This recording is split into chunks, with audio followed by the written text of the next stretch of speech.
from the Podar School, Mumbai.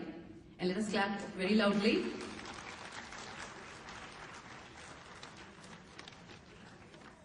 Thank you. And now a present surprise and delight. In the morning, when our visit got cancelled to Rajajipuram branch, I said, God always does what is best for us.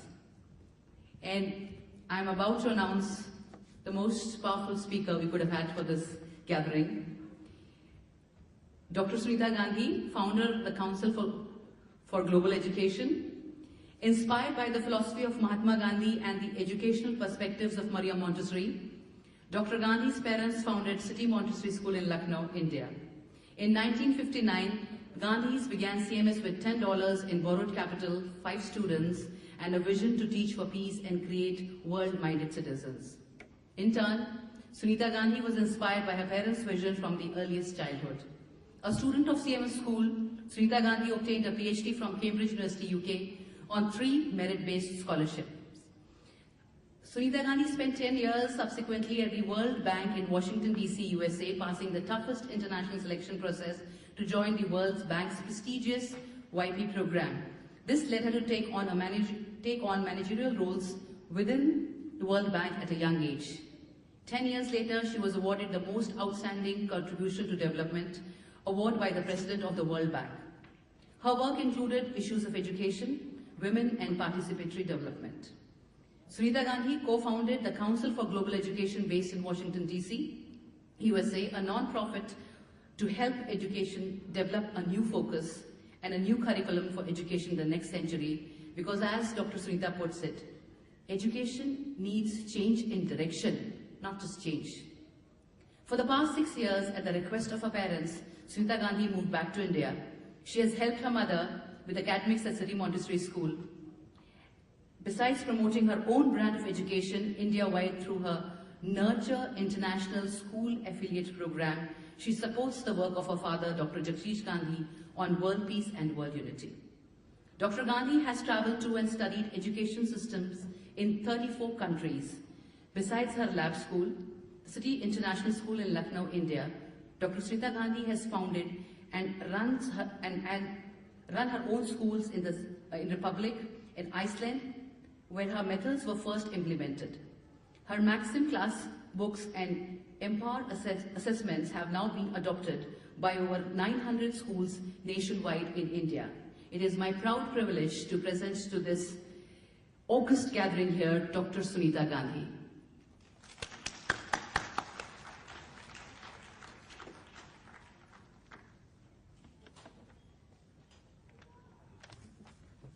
I wasn't very sure the pronunciation, so I just counter-checked with her. Czech Republic. She ran her own schools in Czech Republic and Iceland. Jai Jagat, a very good morning to all of you. Wonderful, great people coming from all parts of India. Education obviously is a topic of great passion for you.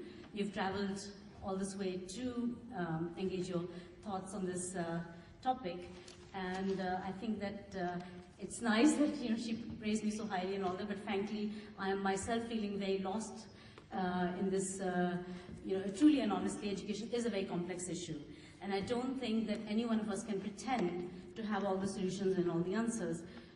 Firstly, the times are changing. We know that we're living in very complex times. Schools have to take on more responsibility. They cannot continue with the old agendas.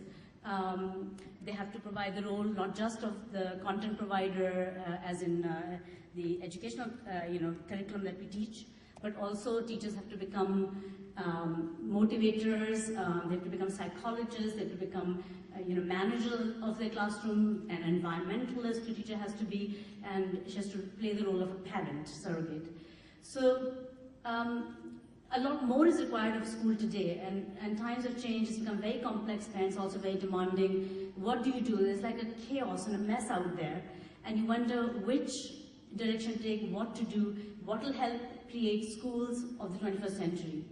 And so I consider myself in that vein a learner. Okay, just put on my multimedia for a minute.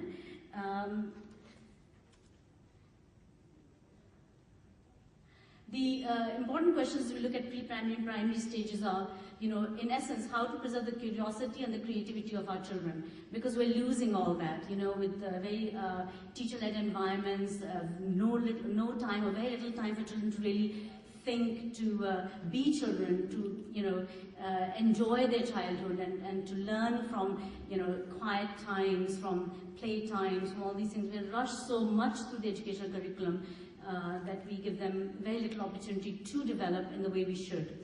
And in particular, I'd like to look at the issue of creativity and curiosity and how to preserve that in young children. When you look at the face value of different methods, the reality is that there's a lot of good things going on out there. You have the Montessori system, which Dr. Montessori's concept of Casa di Bambini, 1907, suburb of Rome, 22 children, poor children from the workers' families, and she was not an educator, but she created something which was historically the most important of all educational movements. She showed in essence that children are not destructive, that their energies can be directed to good and useful work, but we had to work through the senses, and the senses were the doorway to learning.